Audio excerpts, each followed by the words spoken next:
Hello, fellow heirs, and welcome back to Weekday Wind Down with the Word, where we are reading through the book of Numbers. And today we will be reading the 13th chapter of Numbers in the NLT version.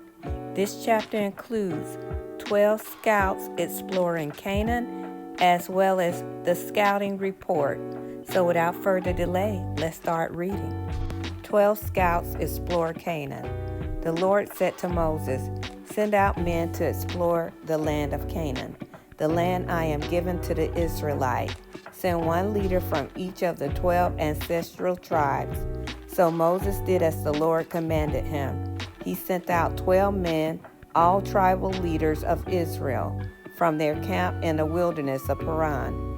These were the tribes of the names of their leaders: Reuben, Shemua, son of Zachar; Simeon, Shaphat, son of Hori; Judah, Caleb, son of Jephunneh; Issachar, Igal, son of Joseph; Ephraim, Hoshea, son of Nun; Benjamin, Palti, son of Raphu; Zebulun, Gadiah, son of Sadai; Manasseh, son of Joseph; Gadai, son of Susai. From the tribe of Dan, Amil, son of Gamali. From the tribe of Asher, Seder, son of Michael. From the tribe of Naphtali, Nabai, son of Vopsi. From the tribe of Gad, Guel, son of Magai. These are the names of the men Moses sent out to explore the land. Moses called Hoshea, son of Nun, by the name Joshua. Moses gave the men these instructions as he sent them out to explore the land. Go north through the Negev into the hill country.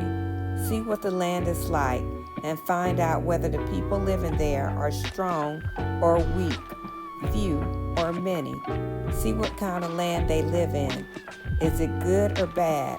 Do their towns have walls, or are they unprotected like open camps? Is the soil fertile or poor? Are there many trees? Do your best to bring back samples of the crops you see. It happened to be the season for harvesting the first ripe grapes. So they went up and explored the land from the wilderness of Zin as far as Rehob near Lebo Hamath. Going north, they passed through the Negev and arrived at Hebron, where Ahiman, Shishai, and Talmai, all descendants of Anak, lived. The ancient town of Hebron was found 7 years before the Egyptian city of Zoan. When they came to the valley of Eshcol, they cut down a branch with a single cluster of grapes so large that it took 2 of them to carry it on a pole between them. They also brought back samples of the pomegranates and figs. That place was called the Valley of Eshcol, which means clusters, because of the cluster of grapes the Israelite men cut there. The scouting report. After exploring the land for 40 days, the men returned to Moses, Aaron, and the whole community of Israel at Kadesh in the wilderness of Paran. They reported to the whole community what they had seen and showed them the fruit they had taken from the land. This was their report to Moses. "We entered the land you sent us to explore, and it is indeed a beautiful country, a land flowing with milk and honey. Here is the kind of fruit it produces. But the people living there are powerful, and their towns are large and fortified. We even saw giants there, the descendants of Anak. The Amalekites live in Negev, and the Hittites, Jebusites, and Amorites live in the hill country. The Canaanites live along the coast of the Mediterranean Sea and along the Jordan Valley." But Caleb tried to quiet the people as they stood before Moses. "Let's go at once to take the land," he said.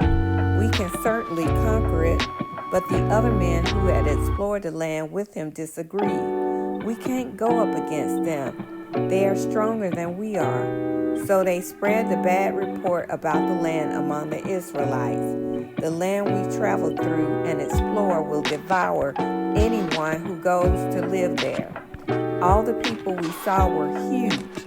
We even saw giants there, the descendants of Anak. Next to them, we felt like grasshoppers, and that's what they thought too. And that concludes the reading of Numbers 13 in the NLT version. Now, I feel like here again, God is just teaching us a lesson in that, we are not to look at what circumstances look like, the appearance of it all. We are not to look at that and think, oh, this is a huge challenge. I can't overcome it, because what can God not overcome? If we have God on our side, we can overcome anything with His help.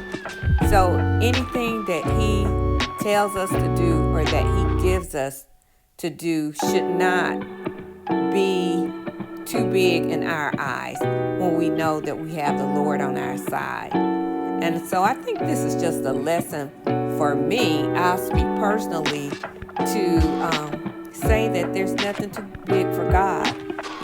As we know, or I don't know if you've read this before, we know that they're going to overtake the land. That's the land that God gave them. So of course, He is going to help them to defeat the Canaanites, And so that's the way we should look at it. If God is sending us to something, it may not seem easy, but if He's sending us to something, we may have some challenges. We may have some times where we're praying hard about it. But if He sent us, He's going to make a way. So with that being said, I want to know what your thoughts are on Numbers 13. Please make sure you put it in the chat below. I would love to hear from you, to see what your thoughts are, to see what the Lord has showed you. Like I always say, iron sharpens iron, and we can help each other grow. Okay? Well, that's going to end this video. I thank you so much for joining me once again for Weekday Wind Down with the Word, and have a blessed life in Jesus Christ. Bye.